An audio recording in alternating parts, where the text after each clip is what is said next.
All right, good evening, everyone. So let's discuss, continue our discussion, which we ended in the morning. From there only, we will start now discussion, okay? So if I recall my morning session, I tried to cover, I'm able to cover at that time like problem partitioning, then abstraction and modularity. So the next topic of discussion is strategy of top to down or bottom up. These two are different way of seeing the structure. Either it would be from top to down or from bottom to up. I mean to say, if you have a okay, so let me give you one example. Many of us are coders, so in coding perspective, the example is, so when you are talking about the top to bottom, you always think like a recursion. Like in recursion, you are starting from a bigger problem, then you are breaking down it, then breaking down like that. Okay. And when you are talking about, that is called recursion or memoization also, you can say that, right? Okay. But when you have a smaller solution, right? And you want to stitch these smaller solution and produce the bigger solution. So that will be called as a bottom up approach. And if you remember the tabulation concept of DP, that is itself is called a bottom up approach. Okay. So recursion, you are going from top to down, like bigger problem is converting to a smaller like that. And then you are able to solve the smallest problem which can be solved, that is called ternary steps, or maybe you can say that the stopping condition. And those, after that, you are returning, unwinding the stack, and while unwinding you are stitching the solution and getting the final solution. So that is the top down approach. And bottom approach is that you have a smaller problem solution, granular level problem solution, and then you are stitching these problems and going up and up like that. Okay. So, okay, so let's go back to that place. Where is that? Okay, strategy of design. Okay, so author is presented this in, so to design a system, there are two possible approach, top down approach and bottom up approach, right? Let's try to understand these two approach.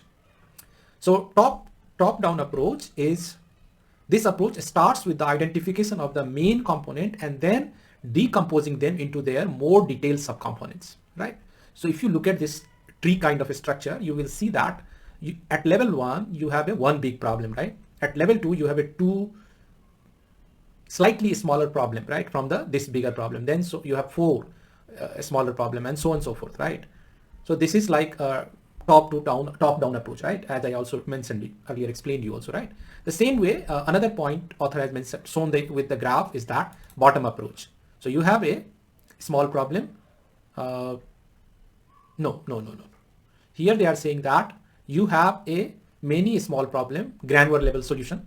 Now you are merging it to making big, and then finally you are making big. Got my point?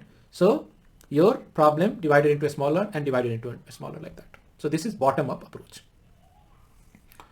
All right, the next, next section where author has discussed coupling and cohesion. Yes, understanding of this is, very much required for thinking a good design, because this is a key attribute of good design, I think. But this is not easy also, right? Because here lots of developers have much misconception, like what is the meaning of cohesion, what is the meaning of coupling, right? And why I'm saying that less coupling, but I'm saying that high cohesion is the better design attribute. So let me try to share you the author's opinion first, right? Then if required, I will share a little bit of my opinion, which I will discuss in much length when I'm actually sharing, when I'm starting my own video where I can share my content, my understanding of all these topics. As of now, I'm just trying to share you the current author's concept, what they thought, why they have written in this way, what they have written like that. Okay, so like module coupling is like in software engineering, the coupling is the degree of interdependence between software modules. Two modules that are tightly coupled are strongly depend on each other. However, two modules that are loosely coupled are not depend on each other. Uncoupled modules have no interdependency at all within them. The various types of coupling techniques are shown in figure. So like if you look at here, all these four components have no dependency, right? So these are called uncoupled, no dependency. These are all independents. Now look at the picture B, like this picture. Here you will see that this one depend on this, But this don't depend on this, right? But this depends on this, and this depends on this. Again, this depends on this, and this depends on this, and this depends on this. So there are coupling here, right? One depends on two, two depends on three, three depends on four. If you mark it 1, 2, 3, 4 like that, and then it is easy to understand. So loose coupled, some dependency, right? There are dependency, but it is not strongly dependent. But look at the section C, picture C. Okay, in picture C, the all components are highly dependent to each other. So anything breaks will break the all complete system, right? So now the question is, what should you expect in good design? Okay, what should be the key attributes of good design? A good design is the one that has low coupling. Coupling is measured by the number of relations between the modules. That is, the coupling increased as the number of calls between modules increase or the amount of shared data is large. Thus, it can be said that a design with high coupling will have more errors. Let me repeat again. This is very fundamentally, to be understand concept. You have to know this thing. A good design is one of that has low coupling. So as much as your design is producing or design is introducing less coupling into components, that design is highly scalable. You can scale that design very easy to extend, easy to scale. As much as design has dependency to each other, they are very rigid in scaling, very rigid in expansion. So your code is less maintainable, very expensible, not ready to adopt the changes required, lateral changes required in your system, and that will create rippling effect into your system. So that's why it is always advisable, try to minimize your coupling, module coupling inside the system. Now, I remember my understanding here is that many times it happens that people are confused with this. Now, ideally, coupling means it is not advisable that you have a zero coupling. So if you try to make zero coupling, probably you will, you will see that your system is filled with lots of independent small component, and that is also will create lots of headache on your maintenance of code maintenance. So that's why something to be balanced out here. It's not like there is no ideal world to say that there is no coupling possible or there is lots of coupling. Lots of coupling is also dangerous, and zero coupling is ideally not happen. Of course, everybody is looking for such kind of system, but then if you make such component, such granular level component, independent component in your system, then you have lots of things to manage, maintain, and that will again create lots of headache. Okay, so design is tweaking, like it is always a balancing out fact. So you have to think what should be, and that's why it is always challenging and not easy to go with the best solution. It will only happen with context and then improvement. So you have to work on your system regularly, iteratively, so that whenever you see that something is not working as per their contextual requirement, you have to modify it or improve it. But there is no ideal world here. Okay, let's move on. I think I have wasted lots of time. Anyway, go ahead. But this is the core concept. That's why please try to understand these things very well. So these are the things, like there is no direct coupling is the best. That is what level of coupling they are shared here. Okay. Now these are the explanation which is mentioned here, right? So I think this is okay. Let's move on. Another topic is module cohesion. So again, I have seen that in my experience that many times even a good programmer is very much confused with this cohesion, because in this module cohesion we always share our share the concept here that to fellow engineers that the good design having high cohesion. Now people are little bit confused with what do we mean by this. So okay, let me read out the author's concept first. Okay, what author has thought. So in computer programming, cohesion defines to the degree to which the elements of a module belongs together. Thus, cohesion measures the strength of relationship between pieces of the functionality within a given module. So for example, in high cohesive system, functionality is strongly related. Cohesion is an ordinal type of measurement and is generally described as high cohesion or low cohesion. So cohesion is the strength of relations within modules. Okay. Now, the ideal world is as much as high cohesion in your module, that would be as good design, considered to be a good design, as good, best design, like that. But this is the ideal world. Usually it is not possible to go on that much level of because here again, if you want to put lot many things into one plate, like cohesiveness means you are somehow trying to put more and more things which is correlated in one plate. Again, this will increase your complexity of that class, this class or module, because lots of things is happening, and that is in another way it is breaking the SRP principle. So please try to understand this also is very important thing is that that's why I'm always saying that architect role is very balancing out roles. It's more and more explanation things. You should explain lot many things before taking any decision, right? So ideally it is like high cohesion is required, but then if you put many subcomponents together, even in cohesive environment, it may ultimately confuse your complete system. So try to minimize it, but then try to put those things only inside one module, which is highly dependent to each other, cohesive in nature, highly cohesive in relationship nature, right? So that is what we should think about here.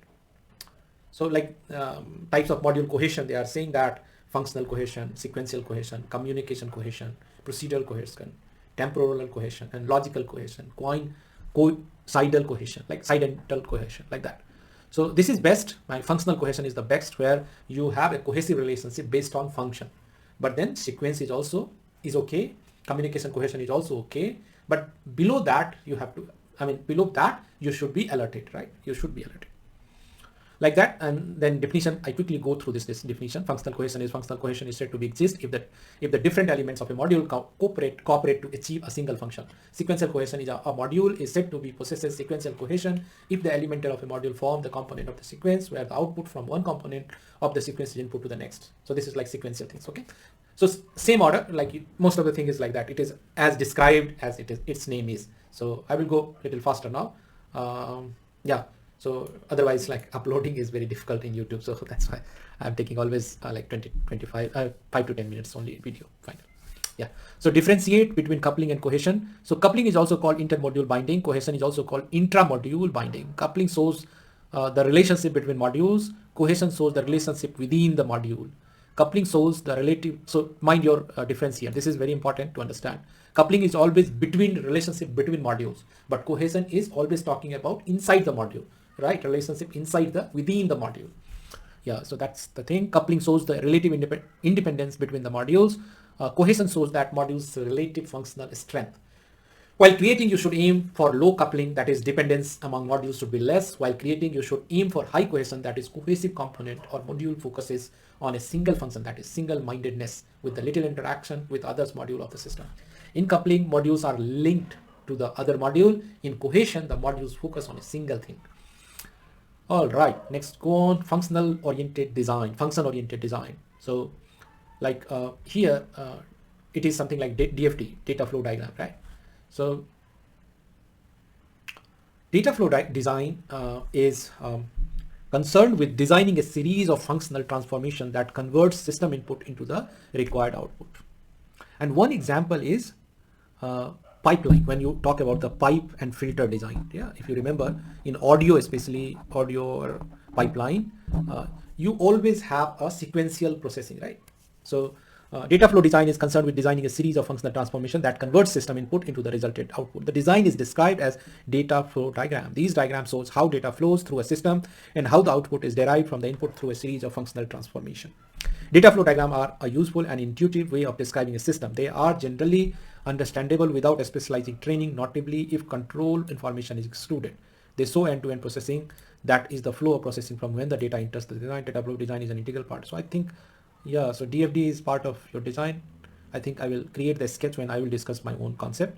Then at that time I will try to explain much in much detail, because this needs to be little understand the notation and these things. First I have to explain you the notation, and then I have to explain how these DFD is explained and what should we consider in these kind of DFD. Okay, then data dictionary, structured charts. I think now I have only 5 minutes left for today, so I am stopping here. And then what else? Coding. I will talk next the coding, maybe tomorrow. Coding, and then what is the role of software testing? How the developer or coder will assume this design principle, and what should they consider? Then I will share you what is the opinion of tester here. how the software tester should understand this design principle and their importance. So that I will do next. Then what kind of testing you have to follow for better product. So many things is not directly linked with design principle, but how design principle is going to help you to proceed for the certain things which improve your overall product quality.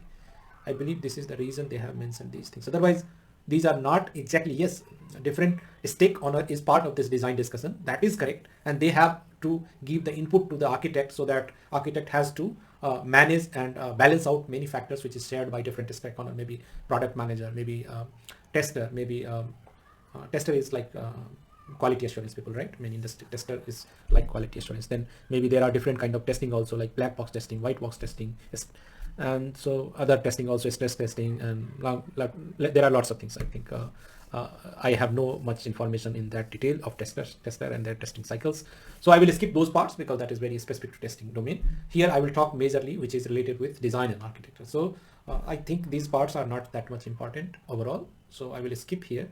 But if I have to explain you, maybe tomorrow I will try to explain you the, okay, I don't think much thing left here now in this chapter, so I may skip this and I will pick some other general topic tomorrow to discuss, so that you will get benefited with that. Okay, chalo, thank you, thanks a lot, have a nice and happy good night. See you tomorrow morning. Thank you, thanks a lot, bye, take care.